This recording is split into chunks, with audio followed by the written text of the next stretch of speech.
you want to say hello, Luna? What? Hello friends, so today's video is going to be my September TBR as well as some information on a read-along that I'm going to be doing. So I'll start with the read-along.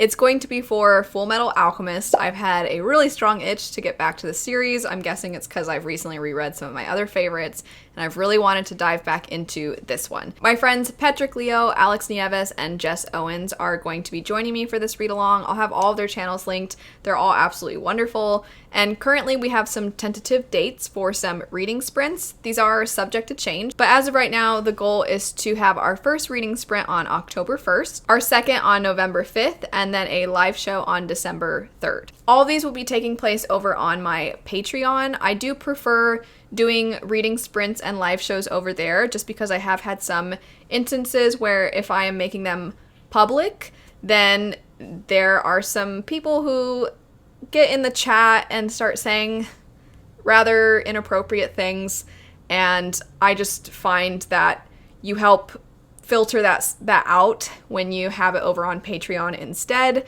as opposed to having it where any old buddy could join the chat. So I just find it makes it a better experience for those who are in the chat, as well as myself and the people who I am doing the read-alongs with. We'll be reading about 6 volumes a month, and then that way we will have read through all of them by that December live show date. And when I say volumes, I'm specifically referring to the Full Metal editions. So about 6 of those each month, which is very doable. Full Metal is so much fun. I can't wait to dive back into it.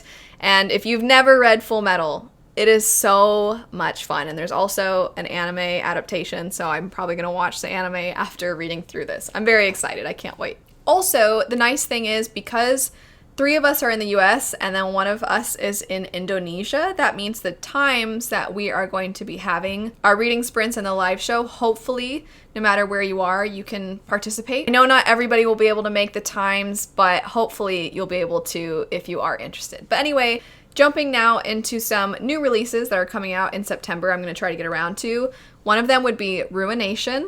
This is a League of Legends novel, and if you're unfamiliar with what that means, League of Legends is what Arcane exists within. Arcane being the amazing show that came out that just, I feel like, blew us all away. It is one of the best shows ever to have ever existed.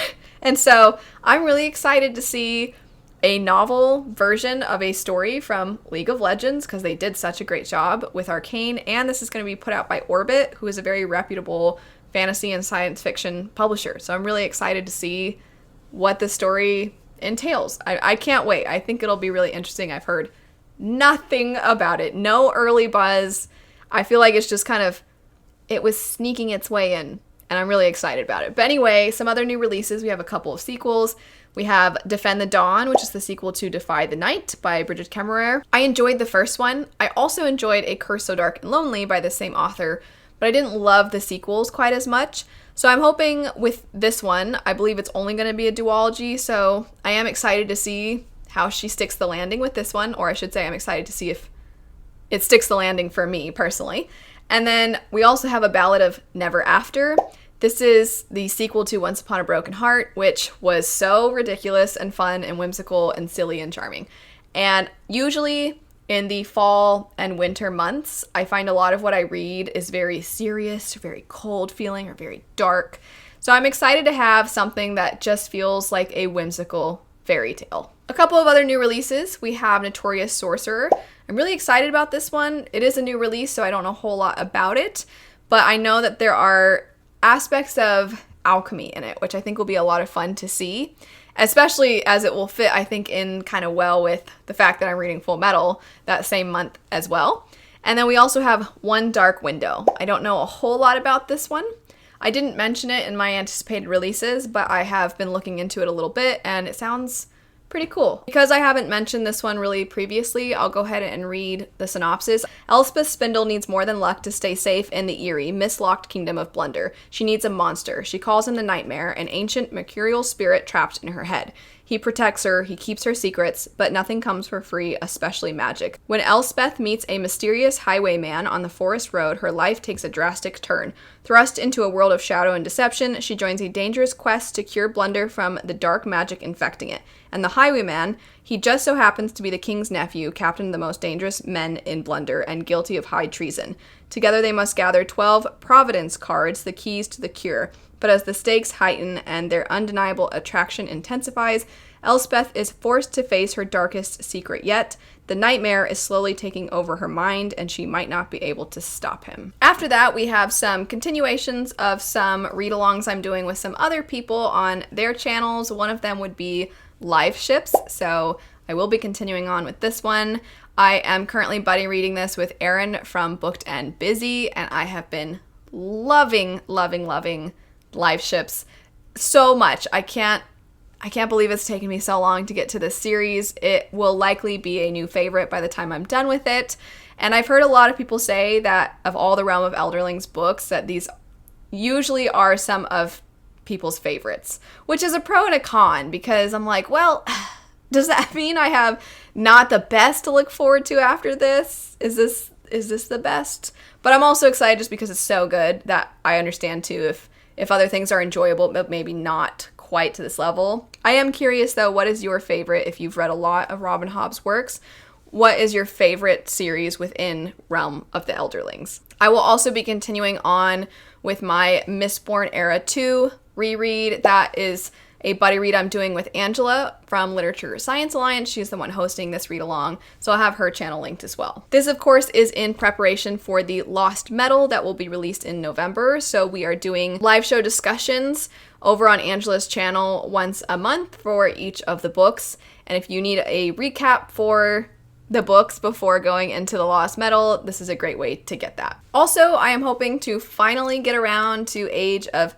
Madness. This is one of those series that I have been wanting to pick up for so long. I've been getting further into Abercrombie standalones, and so I'm ready to finally get around to Age of Madness. I've heard phenomenal things. I've heard that it has a turn-of-the-century type of feel within it, and that a lot of our characters from the first series do make appearances in this one as well. It's also exciting that the trilogy is completed. If I love it and I don't want to wait, I can just jump right into the sequels, which is always fun. The last two books would be Mexican Gothic and Keeper of Night. Mexican Gothic is one of the books that I put on my 22 books to try and read in 2022. And my goal with that list was to try to find some books that were a little bit outside of what I typically read, a little outside my norm. And Mexican Gothic is one of those, as it is more of a horror story than it is fantasy. And I've heard that it's phenomenally done, and I also saw that when I read What Moves the Dead by T. Kingfisher, which I enjoyed, it was funny because in the back, in the acknowledgements, I think it was the acknowledgements or the author's note, T. Kingfisher was like, I almost didn't write this because I read Mexican Gothic and I was like, this is amazing.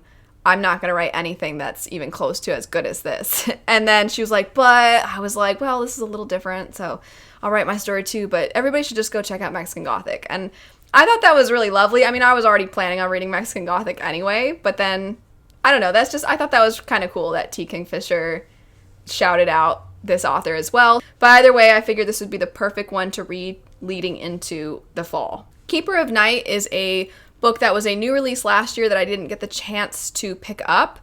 I am really excited to finally get around to it. I've been saving this one for the fall season as I thought that the premise was going to be quite fitting for this time of year. I do like trying to read the darker, creepier stories more around the fall season. This one seems to have a combination of folklore and different kinds of monsters and things like that from both Asian and European stories, and I think that sounds really cool. I'm excited to see how it combines it. I'm excited to see this hybrid. I haven't seen too many people talk about this book, but fingers crossed that I really like it. For now, that's it for my September TBR. I might try to read a few other things, but I also want to try and leave it a little bit more open because August had so many new releases, and I feel like I could use a little bit of a break and maybe leave some room to allow myself to mood read, to just pick something up on a whim. So that's it for this month's TBR. Let me know what you're planning to pick up this month.